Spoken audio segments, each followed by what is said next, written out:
ሰላም የኤፍፒኤል ቤተሰቦች ሐላል ማህሪ ነኝ። እንኳን እንግዲህ ወደ ኤፍሲኤፍፒኤል ኢትዮጵያ በድጋሚ ወይም እንደ አዲስ መጣችሁ። የ2025-26 ሲዝን እንግዲህ ሊጀመር በጣም ጥቂት ጊዜ ብቻ ነው የቀረው። ኤፍፒኤልም እንግዲህ ለዚሁ ሲዝን ከአዳዲስ ህጎች ጋር ላውንች ተደርጓል። ስለነዚህም አዳዲስ ለውጦችና እንግዲህ በአጫዋታችን ላይ ስለሚኖራቸው ተጽዕኖ በዚህ ቪዲዮ አብረን የምናየው ይሆናል። ወደ ቪዲዮ እሺ፣ ወደ ጉዳዩ ስንገባ እንግዲህ ኤፍፒኤል በዚህ ውድድር ዓመት 4 ትልልቅ ለውጦችን አድርጓል። እነዚህም ለውጦች እንግዲህ አንድ በአንድ የምናየው ይሆናል ማለት ነው። በመጀመሪያ የምናየውና ትልቅ ነው ብዬ ያመንኩት ቺፖች ላይ የተደረገው ለውጥ ነው። እንግዲህ ከዚህ በፊት ከዋይልድ ካርድ በቀር ሁሉም ቺፖች ማለትም ፍሪ ሂት፣ ቤንች ቡስት፣ ትሪፕል ካፕቴን በአመት አንድ ጊዜ ብቻ ነበር መጠቀም የምንችለው። አሁን ደግሞ ልክ እንደ ዋይልድ ካርድ ሁሉ እነዚህን ቺፖች በአመት 2 ጊዜ መጠቀም የምንችልበትን አጋጣሚ ኤፍፒኤል ፈጥሮልናል ወይም ተፈጥሯል ማለት ነው።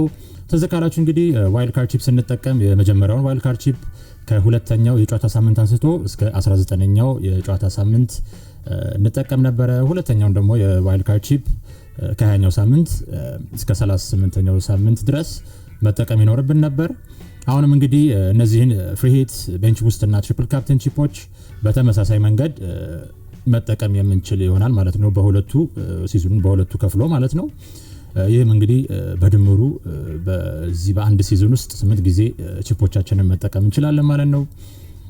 ይህ ደግሞ የበለጠ እንግዲህ ፍሌክሲብል ሆነን መጫወት እንድንችል ያደርገናል።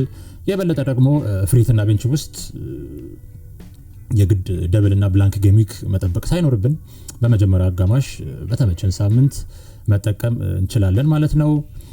ይሄ ግን ነገሮች ሁሉ ቀላል ይሆናሉ ማለት አይደለም። ምክንያቱም በጣም ቋጥረው የሚጫወቱ ተጫዋቾች እነዚህ ቺፖች ከሌላው ጊዜ በበለጠ ፕላን አድርገው መጫወታቸው የማይቀር ነው። ያው አንዱ ቋጥረው የሚጫወተው እኔው እንደመሆነ አንፃር ነው እርግጠኛ ሆኜ የምነግራችሁ። በሁለተኛ የምናየው እንግዲህ አዲስ ነገር ኤፍፒኤል ላይ ዴፍኮን ወይም ዲፌንሲቭ ኮንትሪቢዩሽንስ የሚባል ነገር አምጥተዋል። ይህም እንግዲህ እያንዳንዱ ተጫዋች በጨዋታው ለሚያደርጋቸው የመከላከል ተሳትፎዎች 2 ነጥቦችን እንዲያገኙ ይደረጋል ወይም ያደርጋል ማለት ነው። እንግዲህ አንድ ተከላካይ ተጫዋች ይህን 2 ነጥብ ለማግኘት የሚጠበቅበት በትንሹ 10 ጊዜ ኳስን ማስጣል ነው። ኳስን ማስጣል የሚለው ካታጎሪ ውስጥ እንግዲህ 4 ነገሮችን ማየት እንችላለን። እነሱም ሲቢአይቲ የሚሏቸው ወይም ክሊራንስ፣ ብሎክስ፣ ኢንተርሴፕሽን እና ታክል ናቸው። ስለዚህ እነዚህ ነገሮች ተደማምረው 10 እና ከዛ በላይ ከሆኑ 2 ነጥብ ተጫዋቹ እንዲያገኝ ይደረጋል ማለት ነው። አንድ ተጫዋች ደግሞ እንግዲህ ምንም ያህል ጊዜ ዴፍኮን ቢያስመዘግብ ማለትም የሆነ 20 ጊዜ እንኳን እነዚህ ነገሮች ቢቆጠርለት በአንድ ጨዋታ ከ2 ነጥብ በላይ ማግኘት አይችልም ይላልና እንግዲህ ትንሽ ወዝገብ በሚያደርግ አዲስ ኢንፎርሜሽን ነው።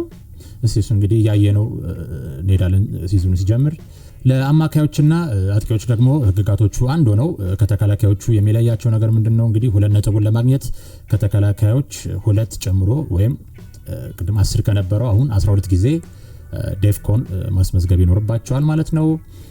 ከሲቢአይቲ በተጨማሪ ደግሞ ለሚድፊልደሮችና አታከሮች ቦል ሪከቨሪም እንደ አንድ ፋክተር ይታይላቸዋል ማለት ነው። ይሄ ለውጥ እንግዲህ የበለጠ ሴንተር ባኮችንና ዲፌንሲቭ ሚድፊልደሮችን የበለጠ ይጠቅማል ተብሎ ይታሰባል። ለምሳሌ ባለፈው የውድድር ዓመት ይሄ ኖሮ ቢሆን የኤቨርተኑ ጄምስ ታርኮቭስኪ ጭማሪ 44 ነጥብ ያገኝ ነበር ማለት ነው። ይህም ደግሞ እንግዲህ ምስሉ ላይ ኢንፎርሜሽኑን አድርጌላችኋለሁ። ይህ ደግሞ ብዙ የኤፍፒኤል ነጥብ ካገኙ ተከላካዮች 7ኛ ደረጃን ይዞ እንዲቀመጥ ያደርገው ነበረ ማለት ነው። እንደ ዴክላን ራይስ፣ ሞይሴስ ካይሴዮ እና ኤሌት አንደርሰን ደግሞ ያሉ ተጫዋቾች ለበጀት አሪፍ የሆኑና በዴፍኮን ብዙ ነጥብ መሰብሰብ የሚችሉ ተጫዋቾች ናቸው። ያው እነዚህ ተጫዋቾች ደግሞ ሌሎች ቦታዎችን በተሻሉ ተጫዋቾች ቡድናችንን እንድንገነባ በጀታቸው የተወሰነ ነፃነት እንዲሰጠን ያደርጋል ብዬ አስባለሁ። እንደውም አሁን ብዙ የማያቸው ድራፍት ቲሞች ትዊተር ላይ ምናምን ብትሄዱ ብዙ አሉ ከተለመደው 3-5-2 ወይ ደግሞ 3-4-3 ፎርሜሽን ወደ 4-4-2 የበለጠ አድልተው ነው ቡድናቸውን እየገነቡ ያሉት ያው በዚሁ በዴፍኮን ምክንያት ማለት ነው። ይሄ ዴፍኮን ነጥብ መምጣት ደግሞ እንግዲህ እንደ ቀድሞ ፉልባኮች ላይ ብቻ ያለንና ትኩረት ትተን አሁን ደግሞ ወደ ሴንተር ባኮችም ላይ እንግዲህ አይናችንን እንድንጠላ አድርጓል ማለት ነው። ያው ግን እውነት እንነጋገር ከተባለ መቼም እንግዲህ ታክልና ኢንተርሴፕሽን ስንቆጥር ምንው አይመስለኝም። ስለዚህ ቡድናችን ውስጥ እንግዲህ ባላንስ መፍጠሩ የተሻለ ሐሳብ መስሎ ይታየኛል። ቀጥሎ የምናየው ደግሞ እንግዲህ ስለተሻሻለው የአሲስት ህግ ነው። ኤፍፒኤል እንግዲህ የአሲስት ህጉን በዚህ ሲዝን በተወሰነ መልኩ ያሻሻለው ይመስለኛል። የምታስታውሱ ከሆነ እንግዲህ ብዙ ጊዜ ስፔሻሊ ላስት ሲዝን እና ከዛ በፊት ያለው ላይ ብዙ ጊዜ ተጫዋቾች እንግዲህ ጨዋታው ሳያልቅ ራሱ የአሲስት ነጥብ ተሰጥቷቸው እንግዲህ ወዲያው ደግሞ ሲነጠቁ ያየንባቸው አጋጣሚዎች ነበሩ። እንደኔ ደግሞ ላይቭ ኤፍፒኤልን የምትጠቀሙ ሰዎች ካላችሁ በጣም ዘግናኝ ሮል ኮስተር ውስጥ ነው የሚከታችሁ የኦአር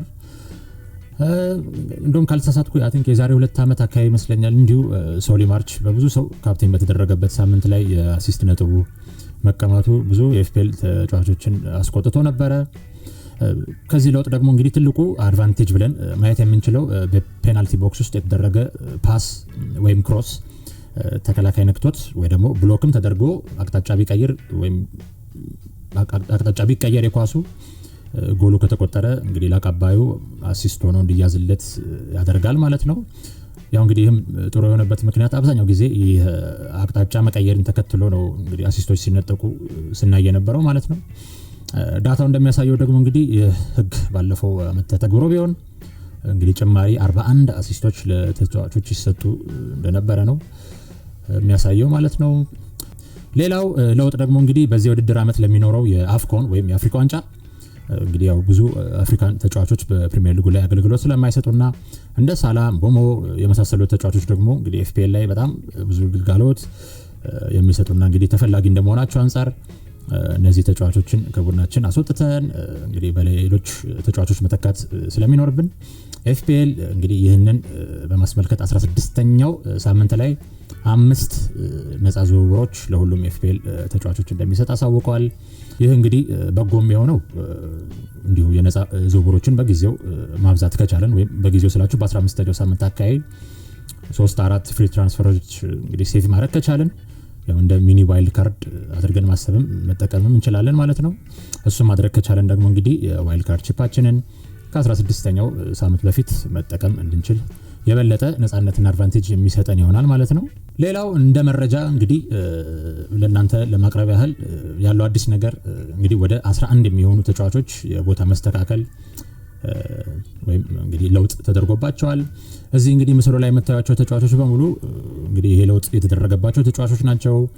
እንግዲህ ለውጡ ምን አይነት ተጽዕኖ አለው የሚለውን ለማየት ያህል ከሚድፊልደርነት ወደ ዲፌንደርነት የተቀየሩ ተጫዋቾች በሙሉ እንግዲህ ተጨማሪ የክሊንሺት ነጥብ የሚያገኝ ይሆናል ማለት ነው።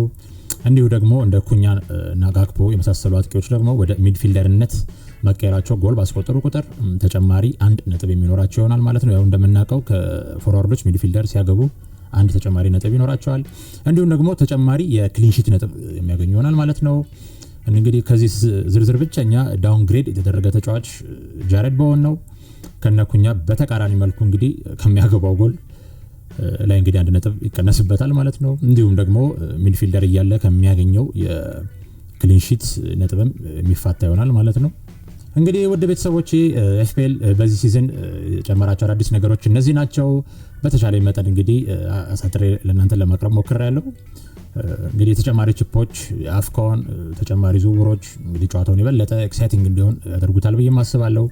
በሚቀጥለው ቪዲዮ ደግሞ እንግዲህ የራሴን የመጀመሪያ ቡድን ድራፍትን ይዤላችሁ የሚመጣ ይሆናል።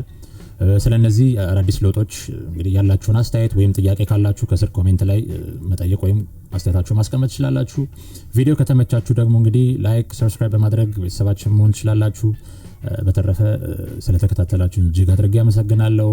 ቴንክ ዩ ወይም ባይ ባይ።